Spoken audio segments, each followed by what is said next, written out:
கர்த்தருடைய பரிசுத்த நாமத்திற்கு மகிமை உண்டாவதாக. இன்றைய வசனம் நீதிமொழிகள் 14:2 பார்க்கும்பொழுது, நிதானமாய் நடக்கிறவன் கர்த்தருக்கு பயப்படுகிறான்.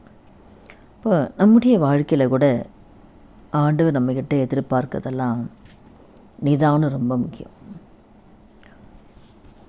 நிதானமாய் நடக்கிறவர்கள் எல்லா காரியத்திலுமே உடனே முடிவெடுக்க மாட்டாங்க.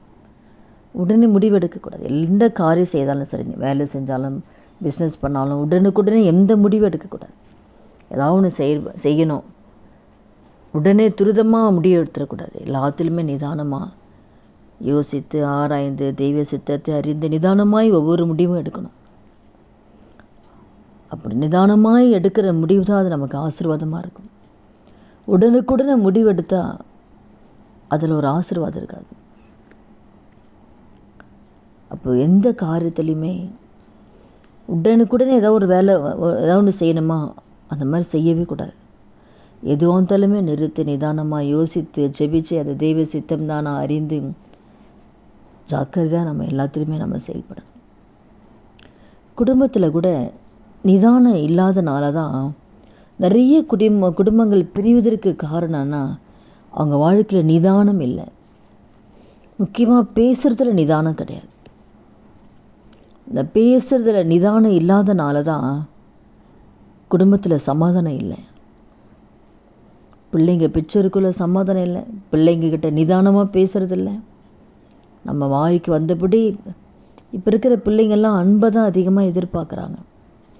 அப்போ அந்த பிள்ளைங்கக்கிட்ட எப்படி பேசணுமோ அப்படி பேசக்கூடிய நிதானம் கிடையாது. அப்போ நிதானத்தை இழந்த எத்தனையோ குடும்பத்தில் பிள்ளைகளே இல்லை. நிதானத்தை இழந்த பெற்றோர்கள் மத்தியில் பிள்ளைங்க வழிமாறி போயிருக்காங்க. அப்போ நம்ம எதை பேசினாலும் நிதானித்து எதை பேசணும், பிள்ளைங்கிட்ட பேசுவதை கூட எதை பேசினா எப்படி பேசினா அந்த பிள்ளைங்க ஏற்றுக்கொள்வாங்க அப்படின்னு ஒவ்வொரு காரியத்தில் நிதானமாக செயல்படணும். அடிச்ச பிடிச்சன்னு சொல்லி ஏதோ ஒன்று நம்ம பேசி கேசெல்லாம் பண்ணி நம்ம பேசுகிற அந்த வார்த்தைகளால் எத்தனை பேர் பாதிக்கப்படுறாங்க. அது எந்த விளைவுகளாக கொண்டு போய் விட்டுடும். இதமான மொழி மூடனை கூட சாந்தப்படுத்துமா. இதமாய் நம்ம பேசும் பொழுது மூடனையும் சாந்தப்படுத்தும். அப்போ எப்பேற்பட்ட உக்கிரமாக கோபப்படுறவனு கூட அவங்ககிட்ட இதமாக பேசி பாருங்களேன். எவ்வளோ கோபக்காரனாலும் இருக்கட்டும், நம்ம இதமாய் நம்ம பேசும்போது அந்த அந்த கோபத்தோடு தனிஞ்சிரும், தனியே வச்சிரும். இந்த நாளில் கூட ஆண்டவர் நம்மக்கிட்ட அதிகமாக நிதானத்தை எதிர்பார்க்குறாரு. ஆனால் இந்த காலத்தை அதை பார்க்கவே முடியல. அந்த நிதானமாக செயல்படுறது பார்க்கவே முடியல குடும்பத்தில். நீ என்ன நீ பேசுனா அதுக்கு நான் அடுத்த லெவலில் நானும் பேசுவேன். ஏன்னா எல்லாம் படிப்பு ஜாஸ்தி ஆகிடுச்சு. அப்போது அதனால் அந்த தாழ்மை கிடையாது. தன்னைத்தானே தாழ்த்து வேர்த்தப்பட நாமே தாழ்த்தணும், அவ்வளோதான். கடவுள் எதுனா பேசுனா அந்த நேரம் நம்ம நிதானமாக அமைதியாக இருந்துறது நல்லது. அது ஒரு நிதானம். இங்கே பேசுனா அதுக்கு பதில் நம்ம 10 எக்ஸ்ட்ரா சேர்த்து பேசுறது நிதானம் கிடையாது. நிதானம் இல்லாதனால தான் விட்டுறோம். நம்மையே மீறி வந்துடும் நிதானம் இல்லை நம்ம வார்த்தைக்கு. அப்போ தான் நம்ம பேசுகிற பேச்சு நிதானமாக பேசணும். நிதானமாக குடும்பத்தில் செயல்படணும், நடக்கணும். பிள்ளைங்கிட்ட ரொம்ப நிதானமாக ஜாக்கிரதையாக பிள்ளைங்கிட்ட வழி நடத்தணும். பிள்ளைங்களை வழி நடத்துகிற விதத்தில் வழி நடத்தணும். வழி மாறி போயிடக்கூடாது. இப்போ எல்லாத்துலேயுமே ஒவ்வொருத்தர் வாழ்க்கையிலையும் அந்த நிதானம் ரொம்ப முக்கியம். நம்முடைய வாழ்க்கையில் அந்த நிதானம் இருக்கா நம்ம ஆராய்ந்து பார்க்கணும். யார் அப்படி நிதானமாக இருப்பானா, கர்த்தருக்கு பயப்படுறவங்க தான் நிதானமாக இருப்பாங்க. இதிலே நம்ம நீதிமொழிகள் 15:1 பார்த்தா, மெதுவான பிரதியுத்தரம் உக்கிரத்தை மாற்றும், கடும் சொற்களோ கோபத்தை எழுப்பும். அப்போ மெதுவான அந்த பிரதியுத்தரம், நீ எப்படிப்பட்ட உக்கிரமாக கோபம் இருந்தால் கூட அந்த உக்கிரத்தை மாற்றிடும். நான் சொல்லலை, வேதம் தான் சொல்லுது. அப்போ நம்ம கடும் சொற்களோ இன்னும் கோபத்தை ஜாஸ்தி எழுப்போம். இப்போ நம்ம கடுமையாக பேசும்போது இருக்கிற பிரச்சனை பெருசாகிடும். அது கோபத்தை இன்னும் அதிகமாக்கிடும். அதில் தான் ஞானம் ரொம்ப முக்கியம். எதை எப்படி யார்கிட்ட எப்படி பேசணும், ஞானமாக பேசணும். கோபக்காரன் சண்டை எழுப்புகிறான், நீடிய சாந்தம் உள்ளவன சண்டையை அமர்த்துகிறான். அப்போ நீடிய சாந்தம் இருந்தால் தான் சண்டையை அமர்த்த முடியும். நம்ம கோபப்பட்டோம்னா நம்ம சண்டை தான் ஜாஸ்தி ஆகிடும்.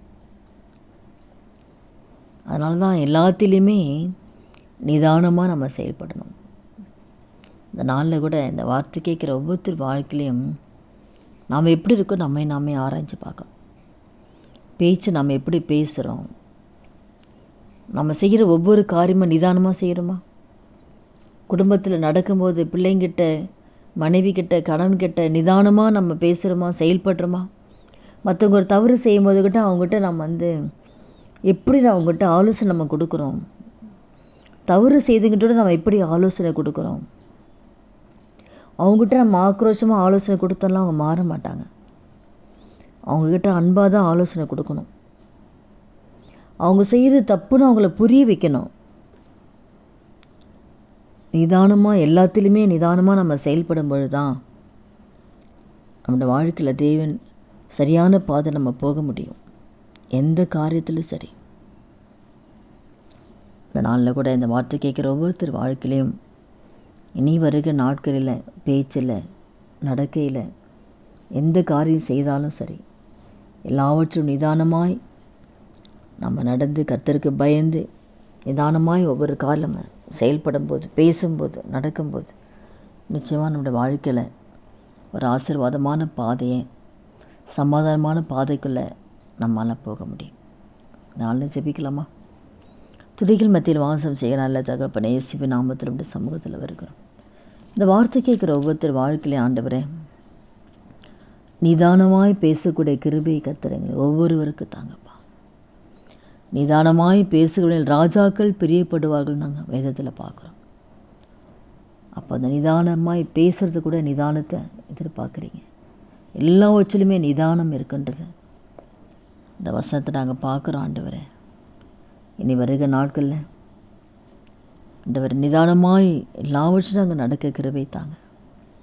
நிதானம் இல்லாமல் எத்தனையோ பேர் வாழ்க்கை இழந்தவர்கள் உண்டு ஆண்டவரே. நிதானம் இல்லாமல் செய்து நன்மைகளை இழந்தவர்கள் உண்டு ஆண்டவரே. நிதானத்தை இழந்து பாடுகள் மத்தியில், கண்ணீர் மத்தியில் போனவர்கள் உண்டு ஆண்டவரே. நீ வருகிற நாட்கள் ஆண்டவரே, அப்படிப்பட்ட பாதை நாங்கள் போகாதபடிக்கு எல்லாவற்றும் நாங்கள் நிதானமாய் செயல்படக்கூடிய கிருபை எங்களுக்கு இந்த வார்த்தை கேட்குற ஒவ்வொருவருக்கும் தரும்படி அந்த கரத்தில் ஒப்பு கொடுக்குறோம். நிறைய பொறுப்படுத்திக்கொள்ள இயேசு நாமத்தில் ஜெபிக்கிறோம் நல்ல பிதாவே, ஆமென். கர்த்தர் நாமத்துக்கு மகிமைப்படுவதாக.